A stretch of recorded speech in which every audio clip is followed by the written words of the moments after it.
ঠিক আছে। Prime numbers 1 থেকে 100, 1 থেকে 10-এর মধ্যে কোথায় কি আছে ভালো করে বুঝবে। প্রাইম নাম্বারসটা জানা খুব দরকার, এখান থেকে বিভিন্নভাবে প্রশ্ন আসতে পারে। দেখো কীভাবে বলছি, কীভাবে করছি, দেখো ভালো করে কোথায় কি আছে ভালো করে দেখো। প্রাইম নাম্বারস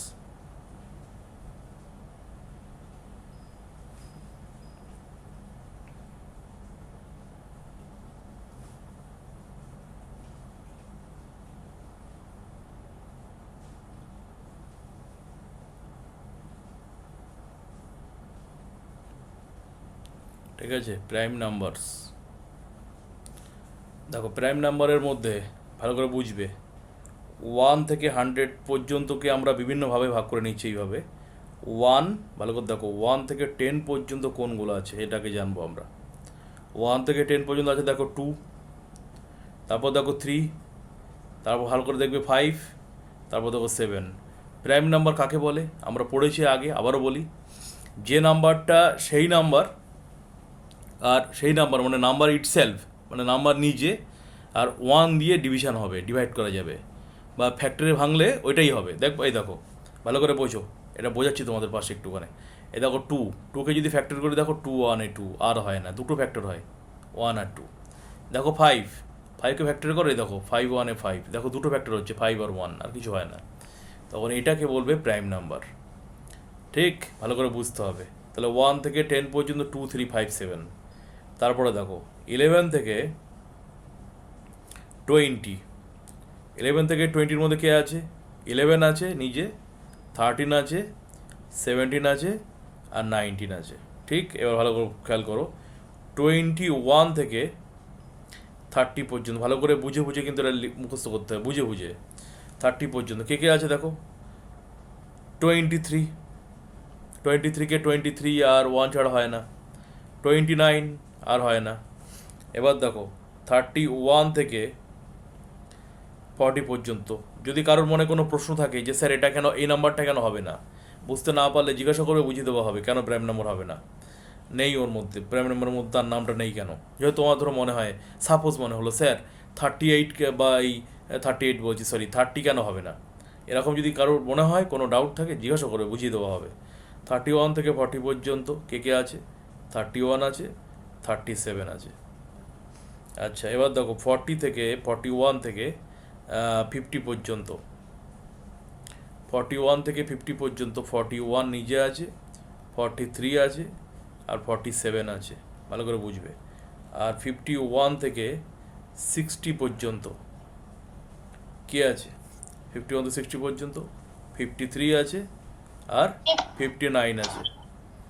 এর ভালো করে বুঝবে। 61 থেকে 70 পর্যন্ত কে আছে? 61 নিজে আছে, আর আছে 67। বলো। স্যার আমরা 41 থেকে 50 পর্যন্ত লিখবো তো? হ্যাঁ, আমি পুরোটা 100 পর্যন্ত লিখে দিচ্ছি, লিখে নাও। এবার হচ্ছে 71 থেকে, পুরোটা লেখো, 71 থেকে 80, 71 থেকে 80 পর্যন্ত কি আছে? 71, 73, 79। আচ্ছা, 81 থেকে 90 পর্যন্ত কে আছে? 83, 89। আচ্ছা, 91 থেকে 100 পর্যন্ত কে আছে? 97। তাহলে এই হচ্ছে প্রাইম নাম্বার। ভালো করে দেখতে হবে, প্রাইম নাম্বার কাকে বলে? যে নাম্বার সেই নাম্বার আর 1 দিয়ে যায়। 1 দিয়ে যায়, যার দুটো ফ্যাক্টর হবে। ঠিক আছে, তাকে বলে প্রাইম নাম্বার। তাহলে যে number 1 and itself, number itself এটা দিয়ে ডিভাইড হবে, তাকে প্রাইম নাম্বার বলে। এই হচ্ছে ব্যাপার। কিন্তু 1, তোমাদের আগেও বলেছি, 1 কিন্তু প্রাইম নাম্বার, বা ভালো করে বুঝবে, 1 কিন্তু প্রাইম নাম্বারও নয়, কম্পোজিট নাম্বারও নয়। কেন? 1 প্রাইম নাম্বারও নয়, মৌলিক সংখ্যাও নয়, যৌগিক সংখ্যা বা জোট সংখ্যাও নয়। কেন? কারণ 1-এর ফ্যাক্টর কটা? 1 তো সব কিছু দিয়ে যায়। তাহলে 1 অনলি হ্যাজ 1 ফ্যাক্টর, তাই না? Yes or no? Yes sir. Yes sir, 1 নিজে নিজেই যায়। এই দেখো, 1কে শুধু 1 দিয়েই করা যায়, তাহলে 1-এর একটাই ফ্যাক্টর হয়। প্রাইম নাম্বার ভালো করে বুঝবে, প্রাইম নাম্বার হতে গেলে দুটো ফ্যাক্টর থাকবে। দেখো এই একটা, দুটো হলো, এই দেখো দেখো প্রাইম নাম্বার হতে গেলে দুটো ফ্যাক্টর হবে, ঠিক? প্রাইম নাম্বার হলে দুটো ফ্যাক্টর হবে। আর যেগুলো দুইয়ের বেশি ফ্যাক্টর দেয় কি বলে?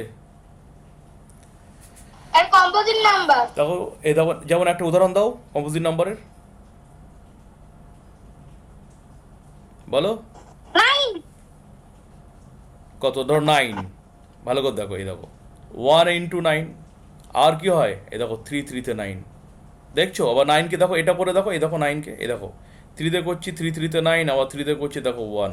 ভালো করে খেয়াল করো, 1 9 ছাড়াও আরও হলো 3 দিয়ে, তাহলে একের বেশি, মানে ভালো করে বুঝবে, একের বেশি ফ্যাক্টর 1, 1-এর একটাই ফ্যাক্টর হচ্ছে, দেখো 1-এর একটাই, ঠিক? তাহলে 1 হচ্ছে প্রাইম নাম্বারও না, কম্পোজিট নাম্বারও না। কিন্তু যখন 2-এর বেশি হয়ে যাবে, ভালো করে বোঝো, 2-এর বেশি যখন ফ্যাক্টর হয়ে যাবে, তখন সেটা কি প্রাইম নাম্বার না কম্পোজিট নাম্বার? 2-এর বেশি যখন হবে, দেখো 12, দেখো কম্পোজিট নাম্বার। 12, দেখো 1 ইন্টু 12, এই দেখো 2 ইন্টু 6, দেখো কত দিক হচ্ছে, দেখো এই দেখো 3 ইন্টু 4, দেখতে পাচ্ছ? তাহলে এইগুলো দেখতে ভালো করে খেয়াল করো, এইগুলো হচ্ছে প্রাইম নাম্বার নয়। কারণ কি? 1 ইন্টু 12 ছাড়াও আরও দেখো এইগুলো হলো। আর যখন দুটো ফ্যাক্টর হবে, শুধু 1 আর সেই নাম্বার, এই 1, এই যে 1 এবং সেই নাম্বার, এই যে দেখো 2 মানে হচ্ছে, 2 মানে কি? 2 মানে হচ্ছে 1 ইন্টু 2, 5 মানে কি? 1 ইন্টু 5, তখন তাকে বলো প্রাইম নাম্বার। তাহলে ভালো করে বুঝতে হবে কখন প্রাইম নাম্বার বলবো কোনটাকে, কোনটাকে বলবো কম্পোজিট নাম্বার, আর কোনটাকে বলবো প্রাইম নাম্বারও না, কম্পোজিট নাম্বারও না। বোঝা গেছে? ব্যাপারটা ক্লিয়ার হয়েছে? Yes or no? Yes sir. Sir দেখো রোমান নাম্বার 1 থেকে 50 পর্যন্ত ভালো করে দেখো, 1 থেকে 100 পর্যন্ত জানতে হবে। আমি তোমাদের 1 থেকে 50 পর্যন্ত ক্লাসে লেখাচ্ছি আজকে, দেখো। আমার 100 পর্যন্ত মুখস্থ। বাহ, ভেরি গুড। স্যার আমারও। রোমান নাম্বার, স্যার আমারও মুখস্থ।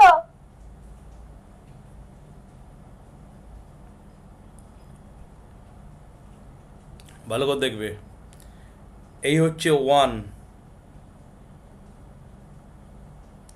এই হচ্ছে 2, এই হচ্ছে 3, এই হচ্ছে 4, এই হচ্ছে 5, এই হচ্ছে 5-এর সাথে 1 বাড়লে 6, এই 5-এর সাথে 2 বাড়লে 7, 5-এর সাথে 3 বাড়লে এই যে 8। ভালো করে দেখো, এবার দেখো 9 হচ্ছে যখন, এই জায়গাটা খেয়াল করে বোঝাচ্ছি তোমাদের, দেখো ভালো করে বুঝবে। এই দেখো 9 10 আর 11, একটা বোঝাচ্ছি, বাকিগুলো বুঝে যাবে। এই দেখো এই 10 মানে হচ্ছে, দেখতে পাচ্ছ, এইটা হচ্ছে 10। আর 9 মানে কি? 9 মানে 10 থেকে 1 কম, যখন 1 কম হয় সেটা আগে হয়, এই যে এই। আর 11 মানে কি? 10 থেকে 1 বেশি, তাই যখন বেশি হয় এটা পেছনে হয়। এটা ভালো করে বুঝলে সবগুলো বুঝে যাবে। 10 মানে হচ্ছে এটা, আর 9 হচ্ছে তার থেকে 1 কম, মানে কম যেটা হবে সেটা আগে হয়, এই যে আগে হয়েছে। আর যেটা বেশি হয় 11 মানে কি? 10 প্লাস 1, এই যে হয়ে গেল। এটা ভালো করে বুঝতে হবে ভাই। তাহলে দেখো 9 10 11 হয়ে গেল। এবার দেখো 12, 12 মানে, দেখো 12 মানে কি?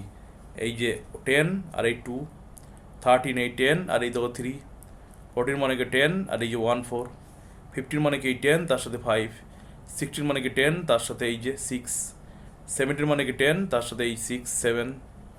এবার দেখো 18 মানে কি 10 তার সাথে এই যে 8, এই যে। আর 19 মানে কি 10 তার সাথে এই যে IX 9, এটা 9 10 19 হয়ে গেল। আর 20 মানে কি? ডবল 10, এই একটা 10 আর এই একটা 10, দুটো 10 মিলে 20 হয়ে যায়। ঠিক আছে, 20 হয়ে গেল। ভালো করে বুঝবে কিন্তু ভাই। এবার দেখো 21, এই যে 20 তার সাথে 1, এই 20 তার সাথে 2, এই 20 তার সাথে 3, এই 20 তার সাথে 4, এই 20 তার সাথে 5, এই 20 তার সাথে 6, এই 20 তার সাথে 7, এই যে এই 20 তার সাথে 8, এই যে 5 6 7 8, এই 20 তার সাথে এই দেখো 9। আবার যখন 30 হয়ে যাবে, এই যে 3 ট্যাক্স 10 10 10 30। ভালো করে বুঝবে কিন্তু, 30 হয়ে গেল। এবার দেখো 31, এই যে 30 তার সাথে 1, এই 30 তার সাথে 2 32। ভালো করে ওই যে 32 হয়ে গেল। এবার দেখো 30, এই যে 30 তার সাথে 3, এই দেখো 30 তার সাথে 4, এই দেখো 30 তার সাথে 5, এই দেখো 30 তার সাথে 6, এই দেখো 30 তার সাথে 7 6 7 এই যে, ঠিক এই যে 30, তার সাথে 8 এই যে 5 6 7 8। এবার দেখো 30 এই যে 30 এই যে 30, তার সাথে 9। এবার মজাটার ব্যাপার হচ্ছে 40, ভালো করে বুঝবে। যখন 40 লিখতে হয় ভালো করে খেয়াল করো, যখন 40 লিখবে তখন আগের মতো এই 40 মানে কি স্যার 4টে এরকম নয়, ভালো করে বুঝবে। এই 3-এর বেশি হয় না, 3-এর বেশি কখনো হয় না, ঠিক আছে? মনে রাখবে এরকম হয় না 40, এটা মনে রেখো। তাহলে 40 যখন হবে তখন কি হয়ে যাবে 40, ভালো করে বোঝো। এই জায়গাটাও ঠিক আগের মতো, এই জায়গাটাও ঠিক আগের মতো। দেখো বোঝাচ্ছি ভালো করে, দেখো এই দেখো এই 40, ভালো করে বুঝবে। এই দেখো 50, আর দেখো এই দেখো 60। দেখো ভালো করে বোঝো, তাহলে বুঝতে সুবিধা হবে। 50 হচ্ছে এল, এই যে, ঠিক। 50 থেকে 10 কম হলে 40 হয়।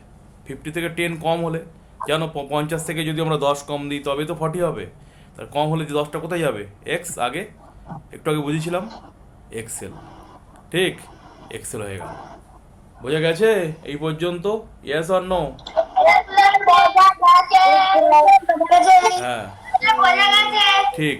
আ- হ্যাঁ, কিন্তু ভালো করে বোঝো, কিন্তু যদি আমরা 60 লিখি, 60 মানে কি? 60 মানে 50 প্লাস 10, 50 প্লাস 10, তাহলে 60 হলে তখন কি হবে? 50টা কি? এল, এই যে, আর তার সাথে এক্স, এই যে।